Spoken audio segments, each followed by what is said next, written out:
On YouTube, and welcome back to all my cloud scholars out there. My name is Kieran Tross, and I want to thank you for clicking on this video. Today I'm going to talk to you about setting up a default location for your new landing zone, your subscriptions.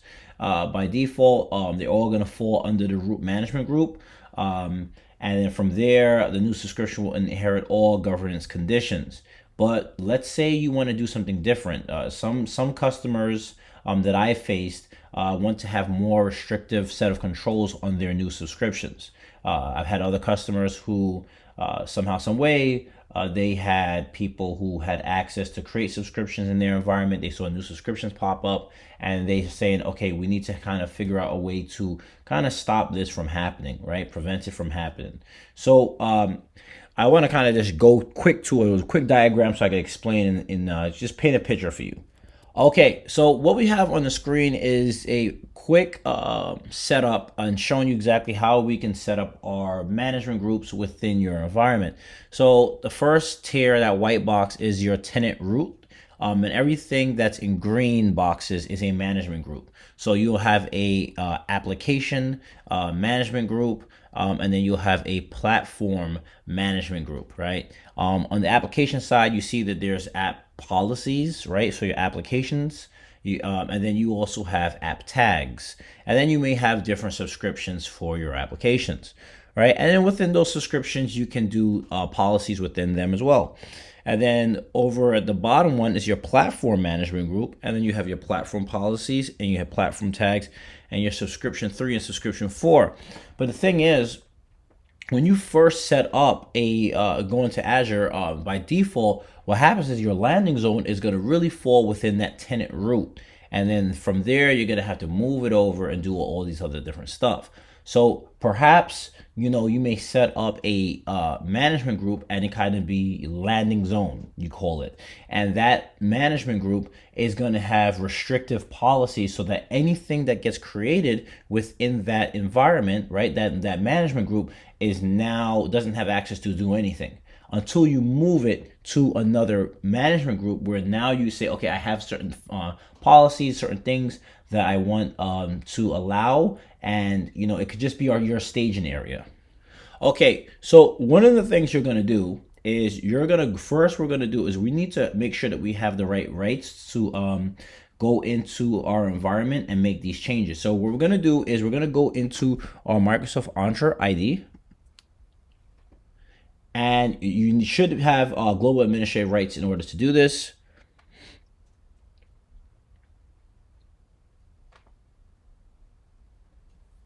And then we're going to come over to properties.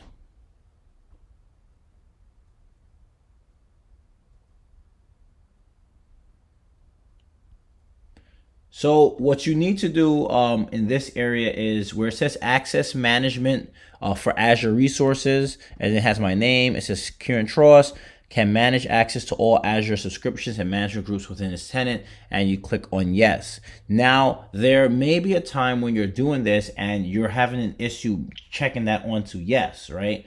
Or it's just not giving you the access. Now, I've already done this already, so I'm just going to walk you through it, and you should really be able to follow along easily.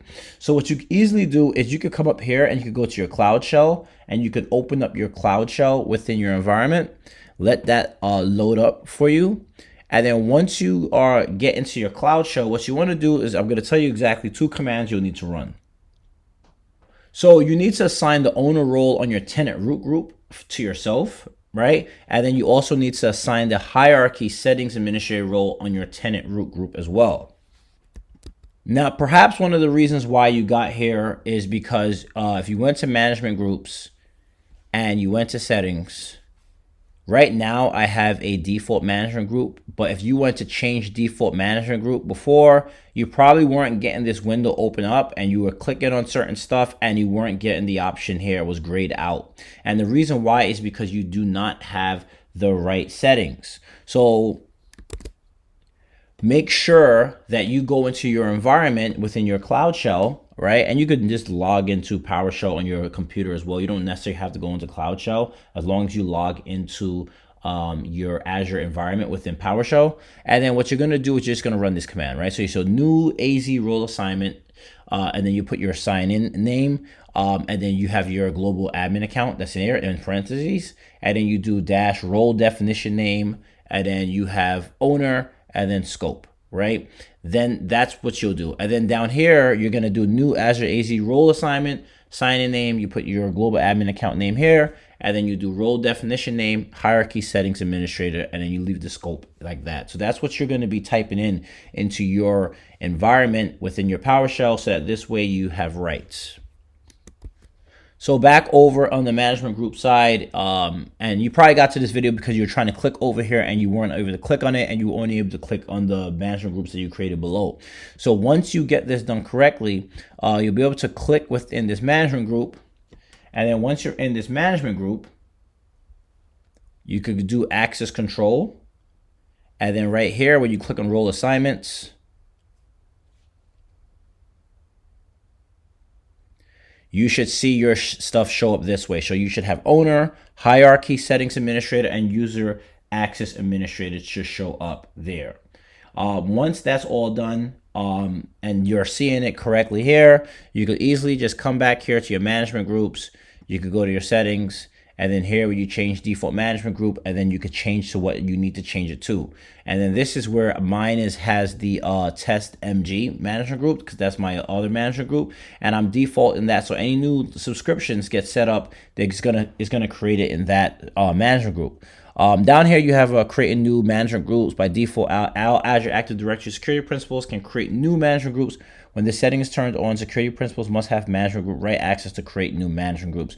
You can turn this on if you want to. It's totally up to you, but you don't need to have that on in order for you to change the default location for your management groups.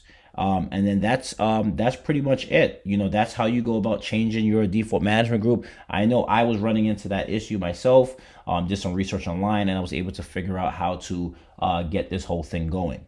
So this is a short and quick how-to video for you. I hope that the information I provided you really helps you out. I'd love to hear from you all in the comment section. Let me know exactly, you know, if this was a good video for you, or if there's something else within the Azure ecosystem that you're trying to learn and figure out.